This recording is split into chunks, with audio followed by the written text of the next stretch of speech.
This is a business that loves to pigeonhole and loves to typecast and think, so you can't do something because you did that last time. And I used to get angry about it, but now I just kind of get a charge out of it. I'm like, oh yeah, I can't? Yeah. Okay, I don't think I'll go do it.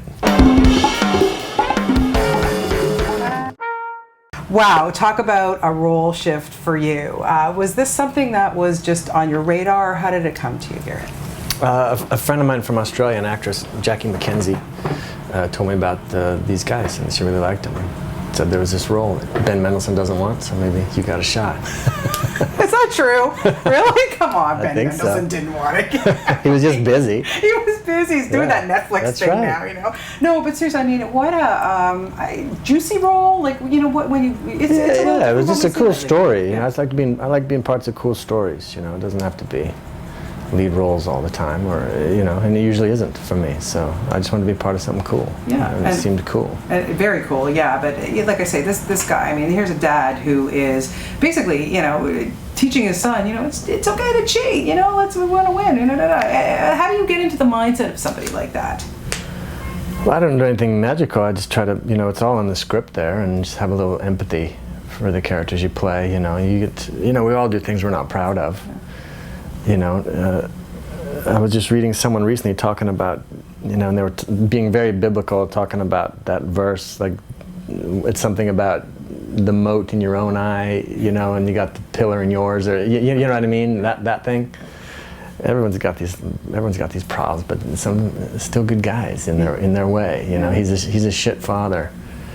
You know, he's messing up, but he's trying to survive as well. And you think, well, maybe this time everything will be okay. And he's a little shook up too that Pedro dies, you know, but he somehow raised this kid who is, you know, goes his own way and does the right thing, and will be better for it. You get the feeling at the end. Yeah, exactly. Get to Orange anyway. Yeah, exactly, yes. And then you get to work with this Chad McKinney, my goodness, you know, who's never been in a film before. He's a boxer. You know, what impressed you about him? Well, you knew the fights would be good, which is cool. He told me how to corner well, which is great. He's a good guy. These kind of situations, you know, you can really, like, there's a scene in there's a minute when he's been brought into the police station and they're asking him, you know what happened to Pedro, and his skull was fractured here and here, and there's a way Chad nodded about it that is not a way an actor would have nodded about it. Do you know what I mean? Because there was a sense of awareness. This is the life of a boxer. Yep, that happens. Oh shit, you know, it's worse than I thought. But I was thinking about, there's little moments like that happen that, you know, I would have layered something else in, you know, some sort of tragedy, some sort of, you know what I mean? But he couldn't, and so you're going to benefit from things like that. Yeah. You know, you're going to give up some things too, just for the experience. But I think it's outweighed by this gold you're going to get from a real sort of response to things, you know. Is it a benefit for you as an actor to have two guys directing you? Like, does it make a difference? I don't know. I just, you know, I mean, I worked with the Coen brothers before, and they were very similar in a way. You know, it's just about being prepared, and they were hyper prepared. These McKeith brothers. I think you're going to see a lot from them. I hope you do, because I think they're really talented. Joel and Ethan Coen, like, I couldn't tell you who did what. Yeah. They were sort of always together. They'd kind of walk up and toe the ground and say, well, what'd you think? You know, you want to go again? Okay. And then they'd walk off and you go, you know, these guys too were very prepared, and you'd see them confabbing together, and I kind of felt in good hands. I felt like they would keep each other on the rails, you know? Yeah, for sure. Honest to God, you're truly one of my favorite actors, honestly. I love seeing everything that you do. You always pick such great stuff, like whether it's comedy or drama or whatever, it's so much fun to watch you. How do you choose, Garret? Like, what do you know? Like, a script comes on your desk and it's like, what kind of jumps at you these days? Well, I'm a bit of a workaholic. Big time. It's tricky, So, you know, it's not always a good thing. Sometimes you should let things go.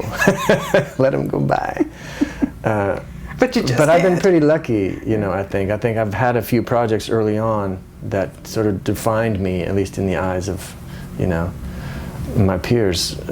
So then you're approached for those other kinds of projects as well. You know, it's just you gravitate to the things you like, right? You know, the kinds of, it's like you you can tell a lot about a person by the books they have in their house, you know, and you're like, oh, this is the kind of stuff they like, and they like to read. And I feel like it's the same with movies and whatever else you do, you know. And I just try to be different than the last. That's sort of my little goal, my little criteria. It's like, what did I do last time?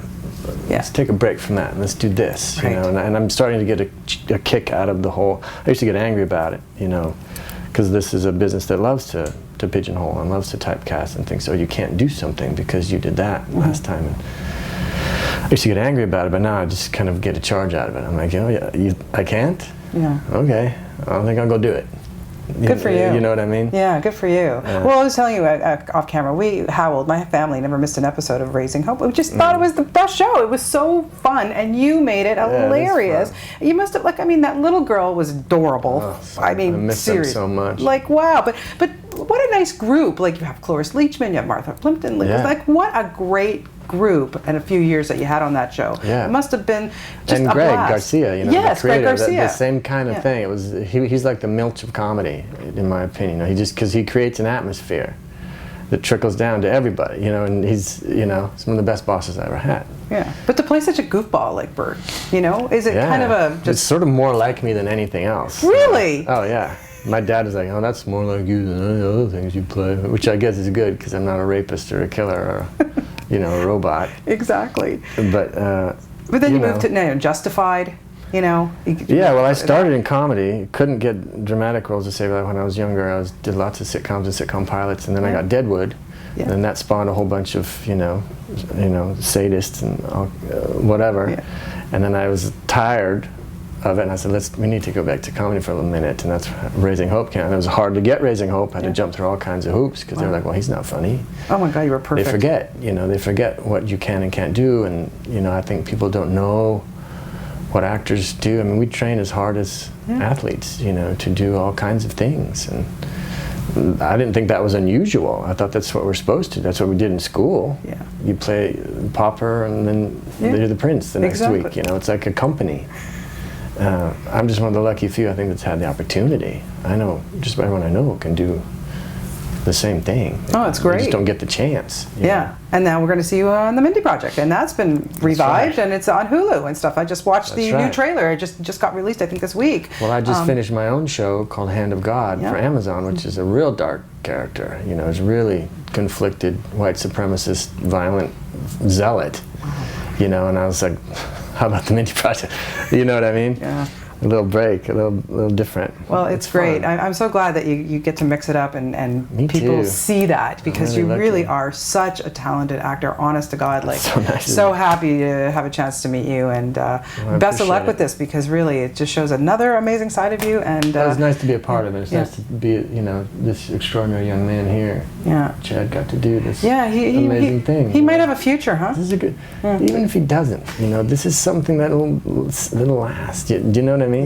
Yeah, for sure. Those things you're proud of, and who knows where we're going to go. We all might quit, you know, who knows? No, you won't quit for sure, and keep coming back to TIFF. I'm too old to quit. Yeah, no, you got to just keep going. Thank you so much for your time. I so appreciate it. It's such a pleasure.